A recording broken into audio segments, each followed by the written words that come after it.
Hello hi ସମସ୍ତଙ୍କୁ ମୋ channel ତରଫରୁ ସମସ୍ତଙ୍କୁ ମାନେ ସ୍ୱାଗତ କରୁଛି। ଆଉ ମୋ ନାଁ ହେଲା ସନ୍ତୋଷିନୀ। ମୁଁ ଆଉ ଥରେ କହିଦେଉଛି।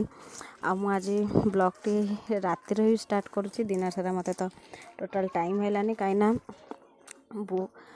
ମାନେ ବହୁତ ବି କାମ ବି ଥିଲା। ଆଗକୁ ଆମର ଦୋଳ ଆସୁଛି ବି, ବହୁତ ଘରର କାମ, ମାନେ ଏମିତିରେ ବି ବେଡ୍ ଟାଇମ୍ରେ ହିଁ ବ୍ଲଗ୍ ଷ୍ଟାର୍ଟ କରିବା ପାଇଁ ପଡ଼ିବ।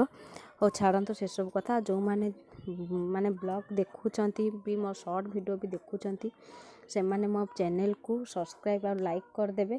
ଆଉ ଯେଉଁମାନେ ମାନେ ନୂଆ ଅଛନ୍ତି ସେମାନେ ତ ଲାଇକ୍ ଆଉ ସବସ୍କ୍ରାଇବ୍ ନିଶ୍ଚୟ କରିବେ। କଲେ ସିନା ଆମକୁ ଇଣ୍ଟରେଷ୍ଟ ଲାଗିବ, ଆଗକୁ ମାନେ ଭଲ ଭଲ ଭିଡ଼ିଓ ପକାଇବା ପାଇଁ ବି ବହୁତ ଇଚ୍ଛା ହେବ। ଆଉ ତାପରେ ଯେଉଁମାନେ ପୁରୁଣା ଅଛନ୍ତି ପ୍ଲିଜ୍ ପୁରା ଫାଷ୍ଟରୁ ଲାଷ୍ଟ ପର୍ଯ୍ୟନ୍ତ ଭିଡ଼ିଓଟି ଦେଖନ୍ତୁ। ଆଉ ଆଜି ହେଲା ଆମର ଅଗିରା ପୂର୍ଣ୍ଣମୀ ଥିଲା। ତାରିଣୀ ମନ୍ଦିର ଯାଇଥିଲୁ। ଆମର ଏଠି ତାରିଣୀ ମନ୍ଦିର ଯେଉଁଟାକି ରାଉରକେଲାର, ସେଇଟା ଆମର ITI ରୋଡ଼ରେ ତାରିଣୀ ମନ୍ଦିର, ସେଇଟା ବହୁତ ଫେମସ୍। ଆଉ ସେଠି ପ୍ରବଳ ପୁରା ହଜାର ହଜାର ମାନେ ଲୋକ ପୁରା ଏତେ ଭିଡ଼ ହୁଅନ୍ତି ଯେ ପୁରା ମାନେ ବହୁତ ଭିଡ଼ ହୁଏ। ସେଇଟା ମୁଁ ଭିଡ଼ିଓ କରିଛି, ଆପଣମାନେ ବି ଆଗକୁ ଏଇ ଭିଡ଼ିଓରେ ଦେଖିବାକୁ ପାଇବେ। ଦେଖିବେ ବହୁତ ଭିଡ଼ିଓ ଆଉ ବହୁତ ଭଲ ଜାଗା। ମାଆଙ୍କର ବି ମାନେ ଟିକେ ଭିଡ଼ିଓ ମାନେ ନେଇଛି, ଦେଖିବେ। ଆମ ମା ମାନେ ତାରିଣୀ ମାଆଙ୍କର ବହୁତ ଏବେ ମନ୍ଦିର ସୁନ୍ଦର ହେଇଯାଇଛି, ମାନେ ପୁରା ବହୁତ କରିଦେଇଛନ୍ତି। ମୁଁ ଏଠି ଯାଇନଥିଲି କିଛି ଦିନ ହେଲା, କିନ୍ତୁ ମୁଁ ଛୁଆଟା ବେଳେ ଆଗରୁ ବହୁତ ଯାଉଥିଲି। ଏଇଠି 5-6 ବର୍ଷ କି ତାଠୁ କମ୍ ହେବ ମୁଁ ଆଉ ଯାଇନି। ମୋର ଗୋଟେ ସାଙ୍ଗ ସହିତ ଆମେ ସବୁ ମିଶିକି ଯାଉ। ଆଉ ବାହାଘର ପରେ ଯାଇଥିଲି ଠାକୁର ଦର୍ଶନ କରିବା ପାଇଁ, ଥରେ ଦୁଇ ଥର ଯାଇଛି, ତାପରେ ଆଉ ବେଶୀ ଯାଇନି। ଆଜି ମୁଁ ଠାକୁର ମାନେ ସେଇ ମନ୍ଦିରର ବହୁତ ମାନେ ବୁଲି ବୁଲି ଭିଡ଼ିଓଟି କରିଛି, ଆପଣମାନେ ଦେଖିବେ। ଆଉ ନିଶ୍ଚୟ ସବସ୍କ୍ରାଇବ୍ ଆଉ ଲାଇକ୍ କରିବେ। ମୁଁ ବାରମ୍ବାର ଭିଡ଼ିଓରେ ଆପଣ ମନେ ପକାଇ ଦେଉଛି, ଆଉ ପୁରା ଲାଷ୍ଟରୁ ଫାଷ୍ଟ ଯାଇ ଦେଖିବେ। ଆଉ ଯେଉଁମାନେ ରାଉରକେଲାରେ ଅଛନ୍ତି, ଧର କିଛି ଆପଣଙ୍କ ମାନସିକ ରଖିବାର ଅଛି, ଏ ତାରିଣୀ ମାଆଙ୍କ ପାଖରେ ମାନସିକ ରଖିଲେ ଆପଣ ମନସ୍କାମନା ପୂରଣ ହେବ। ଆଉ ଦେଖନ୍ତୁ ଭିଡ଼ିଓରେ ମାନେ ମନ୍ଦିରଟା କେମିତି ମାନେ କୀର୍ତ୍ତନ ହେଉଛି, ବହୁତ ମାନେ ଲେଡ଼ିଜ୍ ମାନେ ଝିଅ ମାନେ କୀର୍ତ୍ତନ ବହୁତ ବଢ଼ିଆ କୀର୍ତ୍ତନ ହେଉଛି। ଠାକୁରଙ୍କର ମାଆଙ୍କର ପୂଜା ବି ଚାଲିଥିଲା। ଆଉ ସେଠି ସବୁ ମାନେ ସୁବିଧା ଅଛି। ଆଉ ଖାଇବା ତ ସମସ୍ତେ ଯିଏ ଯିବ ସେ ପ୍ରସାଦ ପାଇବେ। ଆଉ ନେଇକି ବି ଲୋକମାନେ ଆସୁଥିଲେ ଘର ଲୋକଙ୍କ ପାଇଁ। ଆମେ ବି ଟିକେ ନେଇକି ଆସିଲୁ, ପ୍ଲସ୍ ଖାଇଲୁ ବି। ଖାଇବା ମୁଁ ଲୋକମାନଙ୍କର ଭିଡ଼ିଓ ତ ସୁଟ୍ କରିଛି, ଆମ ଖାଇବାରେ ମୁଁ ଭିଡ଼ିଓ କରିନି, କାହିଁକିନା ଭୋକ ଲାଗୁଥିଲେ ଯାହା ହୁଏ, ଆମକୁ ଭୋକ ଲାଗୁଥିଲା। ଆଉ ତାପରେ ଶୀଘ୍ର ବି ଆସିବାର ଥିଲା। ତଥାପି ଆମର ହେଇଗଲା ରାତି 10:30 ଆସିକି ମୁଁ ଆପଣଙ୍କ ସହିତ କଥା ହେଉଛି। ଆଉ ଏପଟେ ଦେଖନ୍ତୁ ଭିଡ଼ିଓଟା କ'ଣ କେମିତି ଲାଗୁଛି। ନିଶ୍ଚୟ କମେଣ୍ଟ ତ କେହି ଗୋଟେ ବି କରୁନାହାନ୍ତି। ପ୍ଲିଜ୍ ଭଲ ଭଲ କମେଣ୍ଟ କରିବେ, ଆଉ ନିଶ୍ଚୟ ଜଣେଇବେ। ଆଉ ଆପଣମାନେ ନିହାତି ଲାଇକ୍ ଆଉ ସବସ୍କ୍ରାଇବ୍ କରିବେ। ଆପଣ ସପୋର୍ଟ କଲେ ହିଁ ଆଗକୁ ଭଲ ଭିଡ଼ିଓ କରିବାକୁ ବହୁତ ଇଣ୍ଟରେଷ୍ଟ ହେବ। ଆଉ ଦେଖନ୍ତୁ ମୁଁ ବି ମଝିରେ ମଝିରେ ମାନେ କହିବାକୁ ଚେଷ୍ଟା କରିବି, ମାନେ କେଉଁଟା ମାନେ ସେଠି ଅଛନ୍ତି ଲକ୍ଷ୍ମୀ ମନ୍ଦିର, ଜଗନ୍ନାଥ ମନ୍ଦିର, ହନୁମାନ ମନ୍ଦିର ଅଛନ୍ତି, ତାଙ୍କ ଭିଡ଼ିଓ ବି ଅଛି। ଫଟୋରେ ତ ଆପଣ ଜାଣିପାରିବେ। ଯଦି ହେବ ଟାଇମ୍ ହେବ ତ ଭଏସ୍ ଦେବି, ନହେଲେ ଆପଣମାନେ ଭିଡ଼ିଓ ଦେଖନ୍ତୁ। ମୁଁ କିଛି ବି ମାନେ ଅରିଜିନାଲ୍ ସାଉଣ୍ଡ ହିଁ ସବୁ ରହିବ, ମୁଁ କିଛି ବି ଏଡ଼ିଟିଂ କରୁନି। ଆପଣମାନେ ଦେଖନ୍ତୁ। ମାନେ ମନ୍ଦିର ଯେଉଁମାନେ ମାନେ ରାଉରକେଲାରେ ଅଛନ୍ତି ଯାଇନାହାନ୍ତି, ପ୍ଲିଜ୍ ସେ ମନ୍ଦିର ଯାଆନ୍ତୁ। ବହୁତ ବଢ଼ିଆ ମନ୍ଦିର, ଭଲ ଲାଗିବ। ଦେଖନ୍ତୁ, ଆପଣ ଭିଡ଼ିଓଟି ଦେଖନ୍ତୁ, ତାପରେ ମୋତେ ନିହାତି କହିବେ ଭଲ ଲାଗିଲା କି ନାହିଁ। ଦେଖିପାରୁଥିବେ ଏବେ ହେଲା ଆମର ଦୀପ ସବୁ ଦିଆହେଉଛି। ଆଗରୁ ଭିତରେ ଦିଆହେଉଥିଲା, ମାନେ ବହୁତ ମାନେ କଳା ଫଳା ହେଲା ମନ୍ଦିର ବି ବହୁତ ମାନେ ଭଲରେ ତିଆରି ବି ହେଇଯାଇଛି। ଆଗରୁ ମୁଁ ଯେତେବେଳେ ଯାଇଥିଲି ମନ୍ଦିର ବହୁତ ମାନେ ଟିକେ ଇଏ ଥିଲା, ଏବେ ବହୁତ ସୁନ୍ଦର କରିଦେଇଛନ୍ତି। ସେ ଲାଗି ଭିତରେ ସିନ୍ଦୁର, କାହିଁକିନା ସବୁ ସିନ୍ଦୁର ଲଗେଇବେ ଆଉ କାନ୍ଥରେ ସବୁ ମାସି ଦିଅନ୍ତି ବୋଲି ସିନ୍ଦୁର ବି ଆଉ ରଖୁନାହାନ୍ତି।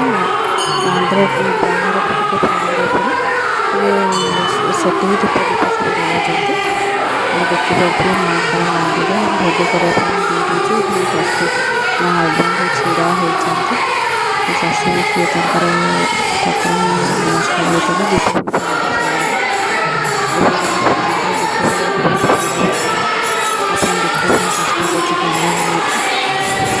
ଚାଷୀ ଯାଉଛନ୍ତି ମୋ ଆଗରେ ମୋ ହଜବେଣ୍ଡ ଯାଉଛନ୍ତି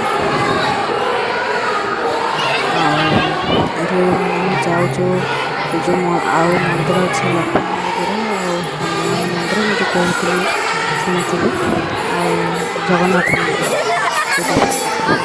ମନ୍ଦିର ଅଛି ଏବେ ମନ୍ଦିର ବହୁତ ଡେଭଲପ୍ କୀର୍ତ୍ତନ ଚାଲିଛି ଅଷ୍ଟପରି ଯୋଉଟା ଆମେ କହୁ ସେ ଦେଖିବାକୁ କେତେ ସୁନ୍ଦର ଆମେ ନାଚ ଗୀତ ସବୁ ହେଉଛି ଚନ୍ଦନ ଏଇ ବାହାରେ ଥୁଆଯାଏ ଭିତରେ ରଖିବାକୁ ଦେଇଥାନ୍ତି ସେଠାରେ ଲଗାଉଛନ୍ତି ମତେ ଲଗାଇ ଦେଉଛନ୍ତି ଆଉ ଏଠି ସବୁ କୀର୍ତ୍ତନ ଚାଲିଛି ଦେଖିଲେ ବଢ଼ିଆ ଲାଗୁଥିଲା କିନ୍ତୁ କୀର୍ତ୍ତନ ସବୁ ମଜା ନେଉଥିଲେ କୀର୍ତ୍ତନ ସବୁ କାରଣ ହରିନାମ ଶୁଣିଲେ ସୁନ୍ଦର ଲାଗେ ପୁରା ମନଟା ପୁରା କେତେ ରାଗ ବି ଭଲ ମାନେ ଟେନସନ୍ ଥିଲେ ପୁରା ବହୁତ ମନକୁ ଆନନ୍ଦ ଲାଗେ ସେ ତାଙ୍କର ଗଲେ ଟିକେ କୀର୍ତ୍ତନମାନଙ୍କ ସହିତ ପଛ ଟିକେ ଚାଲିଲେ ଭଲ ଆମେ ପଛରେ ଦେଖି ଚାଲିବା ଏଠି ବହୁ ଦୀପ ବୁଲାଉଛନ୍ତି କ୍ୟାମେରା ପାଖ ମତେ କହିପାରିବେନି କ୍ୟାମେରା ଥିଲା ତାଙ୍କୁ ତ ଧରିକି ଆସିବନି କ'ଣ କହିବ ସେସବୁ ବିଷୟରେ କିଛି ଜାଣନ୍ତିନି କିନ୍ତୁ ଆପଣମାନଙ୍କ ଆସିଲା ବେଳେ ମୁଁ କେବେ ଫେମସ୍ ହେଇଗଲେ ନିଶ୍ଚୟ ତାଙ୍କୁ କ୍ୟାମେରା ସାମ୍ନାରେ କିଛି କହିବା ପାଇଁ ଆଣିବି କାରଣ ଏବେ ତ କିଛି ଫେମସ୍ ହେଇନି ମୁଁ ନୂଆ ୟୁଟ୍ୟୁବ୍ ଖୋଲିଛି ଚ୍ୟାନେଲ୍ ଆପଣ ସେ ଲାଗି ବାରମ୍ବାର କହୁଛି ଆପଣ ସବସ୍କ୍ରାଇବ୍ ଲାଇକ୍ ନିଶ୍ଚୟ କରିବେ ଦେଖିପାରୁଥିବେ ତାଙ୍କର କୀର୍ତ୍ତନ ଏଇ ଯେଉଁ ବାହାରେ ଦୀପ ଜଳାଉଛି ଏଠି ବାହାରେ ଦୀପ ଜଳା ହେଉଛି ଆମର କୀର୍ତ୍ତନ ଏଠି ଦାନପତ୍ର ଜଣେ ଦାନ କରିବେ ଏଠି ପକେଇ ପାରିବେ ହାଣ୍ଡିରେ ଯିଏ ଯାହା ଯେମିତି ସକ୍ଷମ ହେଲା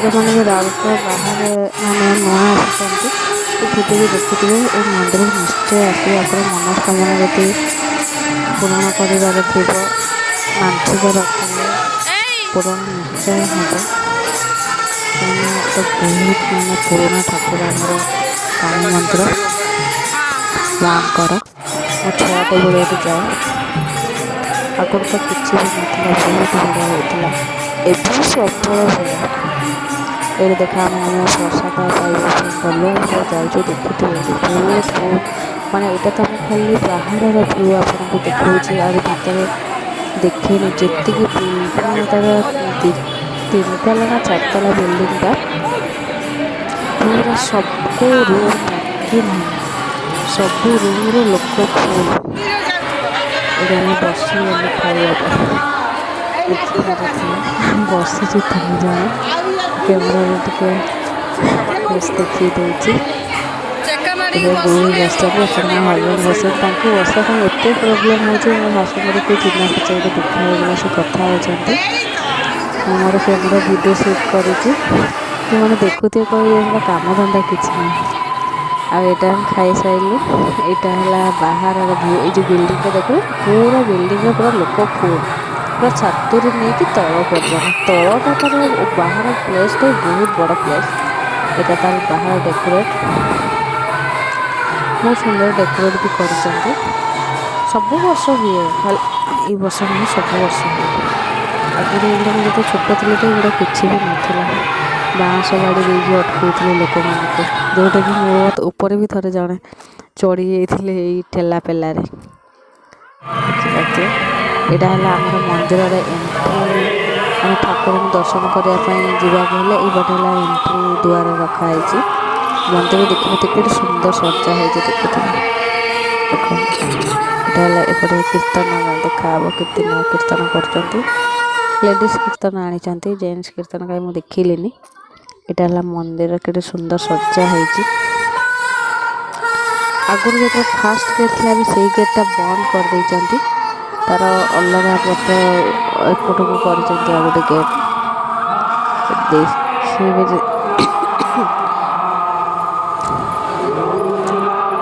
ଭିଡ଼ିଓରେ ଦେଖିପାରୁଥିବେ ଏଟା ବି ଦାନ ପାତ୍ର ଯେ ବାଟ ଲୋକ ବି ମନେପଡ଼ତା କରିବାରେ ଏଇ ଗେଟ୍ଟା ହେଲା ଆଗରୁ ଆମେ ଯାଉଥିଲୁ ଯେଉଁଟାକି ତାଲା ପଡ଼ିଛି ବାଟଟା ବନ୍ଦ କରିଦେଇଛନ୍ତି। ଆଗରୁ ଏଇପଟରୁ ହିଁ ଯାଉଥିଲୁ, ଏବେ ସେପଟରେ ଗୋଟେ ନୂଆ ବାଟ ଖୋଲିଛନ୍ତି ଦେଖିପାରୁଥିବେ। ଆମେ ତ ବହୁତ ଲେଟ୍ରେ ଗଲୁ ତଥାପି ଏତେ ଭିଡ଼ ସନ୍ଧ୍ୟା 6ଟା 7ଟା ତ ଏତେ ଭିଡ଼ ଯେ ମୁଣ୍ଡ ଖରାପ ଭିଡ଼। ଏଇଟା ମୋ ଶାଶୁ ଛିଡ଼ା ହେଇଛନ୍ତି ଆସିଲେ। ଏଇଠି ହେଲା ଭୋଗ ଦୋକାନ ଯେଉଁଟାକି ଆମର ରିଲେଟିଭ୍ ମାନେ ଚିହ୍ନା ପରିଚୟ ଅଛନ୍ତି ଟିକେ, ସେ ଭୋଗ ମାନେ ସେ ଭାଉଜ ଭୋଗ ଇଏ କରନ୍ତି।